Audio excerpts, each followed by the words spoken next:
Blood explodes in the truck cab. Jim pulls off a few more rounds into the truck's front tires, which rupture. Huge straps of tires sail high into the air. Then he blows the front tires on the truck immediately behind them and takes out the rear tires on the trailer whose cab is next to them. The trucks veer violently from one side to the other. The one next to them immediately begins to slow down under the drag of its deflated rear tires. He can see the panic in the face of the driver directly behind as his truck smashes into the truck next to it. Both rapidly jackknife. The collision is joined by the decelerating truck to their right. 80,000-pound trailers shear their mounts and tumble over one another, crushing the cabs. Behind in both lanes are clustered the better part of 50 or more trucks, all come for the entertainment of some four-wheeler getting his due. These two smash at highway speed into the first wreck with millions of pounds of force. Fuel explodes. A gasoline tanker ruptures and a shearing red fireball balloons into the blue sky. A propane tanker splits and blows. The wreckage covers more than a mile. The blocking trucks ahead and to the right of Ed and Jim quickly pull over into the breakdown lane. The fast lane trucks pull right and slow down. Ed has a clear road ahead. He guns the motor. Ahead, as far as the eye can see, all the 18-wheelers are pulled over to the side. As they pass on, a few shots ring out. Jim says, "Son of a bitch!" He lowers the window and sprays each cab as they speed by. No more shots are directed their way. All the drivers are crouched down in their seats or hiding behind the wheel hubs away from the highway. A few diesel tanks rupture from the shots and ignite. Jim returns to the front seat and raises the seat back. Ed slyly says, "Now wasn't that special?" The smoke can be seen for miles across Iowa, Missouri, and Kansas. Jim says, "Oh yeah, that was special. Very special. Dude, we better get another car. I think this one might be hot. How about this next exit? What do you have in mind?" "Oh, let's drive out some country road and find a farm. People out there don't suspect nothing. You can take their car." "And what about the farmer?" "He won't be missed, dude. At least not for a while," chuckles Ed. Ed pulls off the interstate onto a short strip of blacktop and drives east for about a mile where it intersects a north-south gravel road. Jim says, "See out there in the distance? Looks like a prosperous little farm. Let's go see if anyone's home." Ed guns the motor and they bounce along on the uneven pavement heading towards the unsuspecting occupants of a small cluster of farm buildings a few miles distant. A few minutes later they arrive at the long crushed stone driveway leading to the main house and buildings. Ed turns left and heads north towards the farm. A late model car is parked outside the house.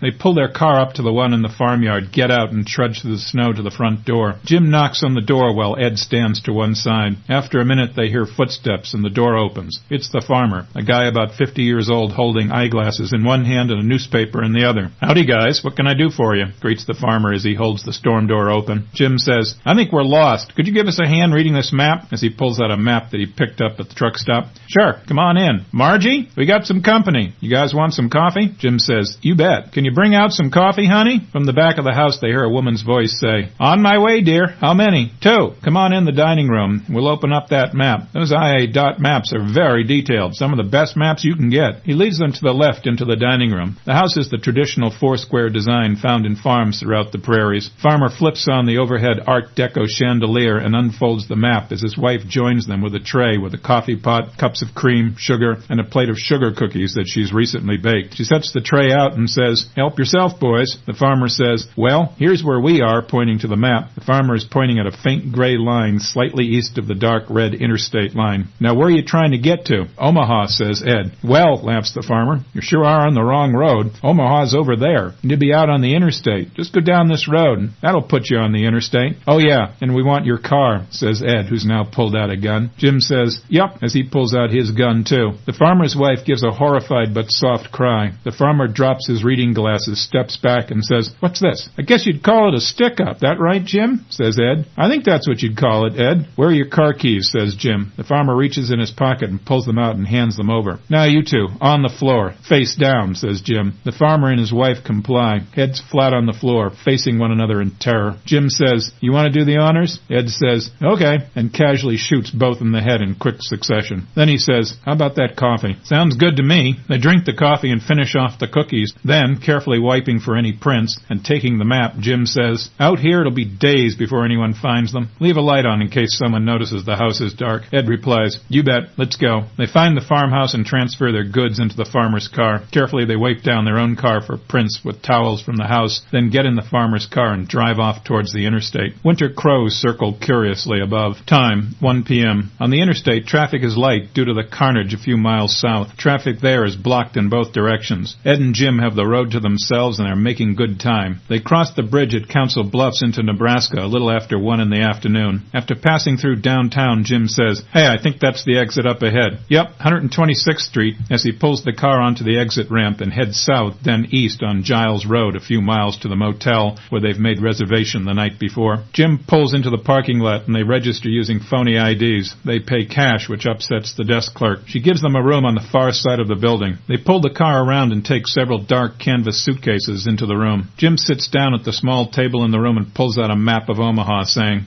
"Let's see where we go from here. I've only been out here once before. I'm not sure I remember the way." "It's near the railroad yards." "I remember. Right next to them, I think," says Ed. "Here, you want a pop?" "Yeah, and toss me that ashtray. This may take a while." Ed slouches on an easy chair, takes a remote, and turns the TV on. He flicks his lighter and draws on a cigarette, then starts channel surfing. He quickly finds an all-news channel, which, like all the others, is doing wall-to-wall coverage of the wreckage on I-29 from a few hours earlier. "Hey, look at this, man. You're fucking famous," says Ed. Jim looks up at the TV and sees helicopter shots of the bloodshed on the interstate. There is wreckage everywhere. They watch burning cars and trucks, fire engines, helicopters airlifting casualties, blood-drenched snow, police cars from half of Iowa, it seems. Small herds of hogs escape from their rolling hog lots, wander aimlessly and dazed in the chaotic scene. The Chiron banner at the bottom of the screen screams in bold white letters on a blood-red background, "Mayhem on I-29. "Wow, me and my little gun caused all that?" "Well, I did the driving," says Ed, "and very well, too. Hey, look at all them dead hogs and the burnt-out tankers. Must have been some fire, dude. Too bad there wasn't a truckload of pork chop helper, or trucker helper."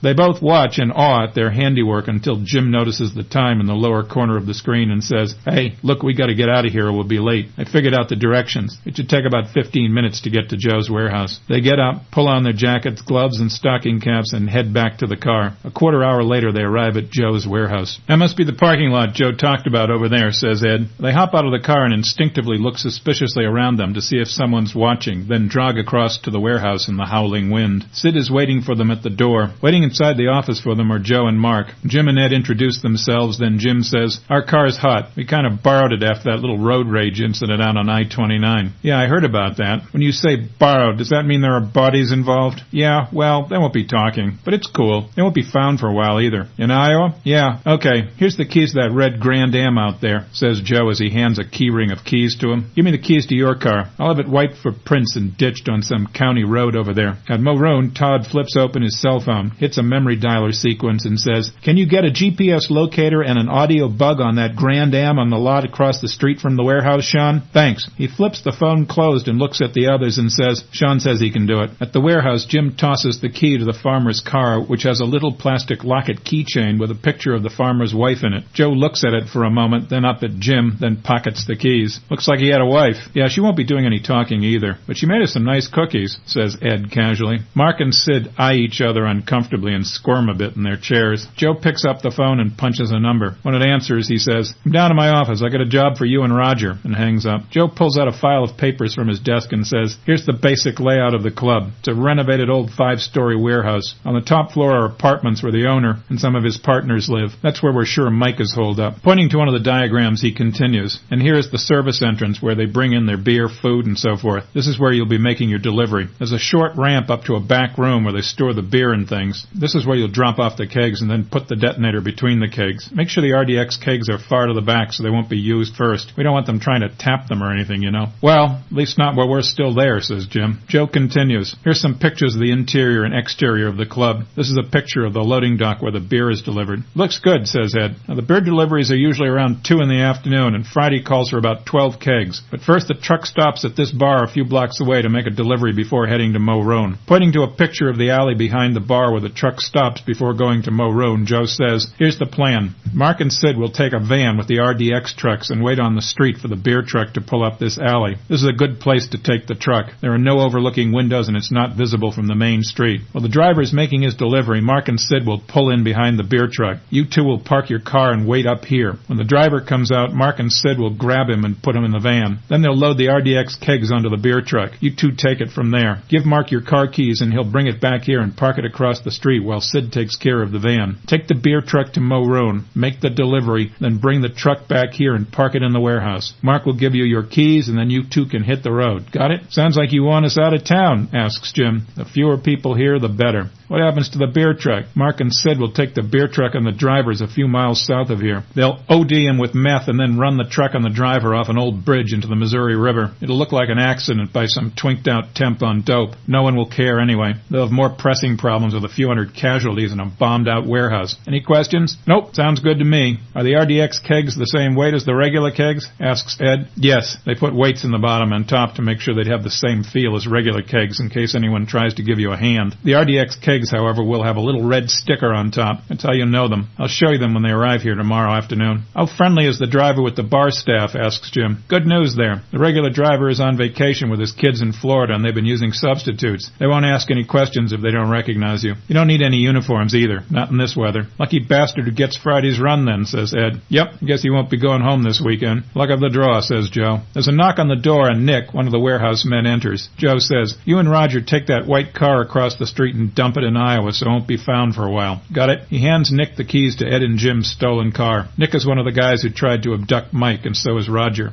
Nick was the one who called out Lance. His jaw is still wired and his face still shows the swelling from the beating he took. Okay, boss, mumbles Nick as he takes the keys and leaves, shutting the door behind him.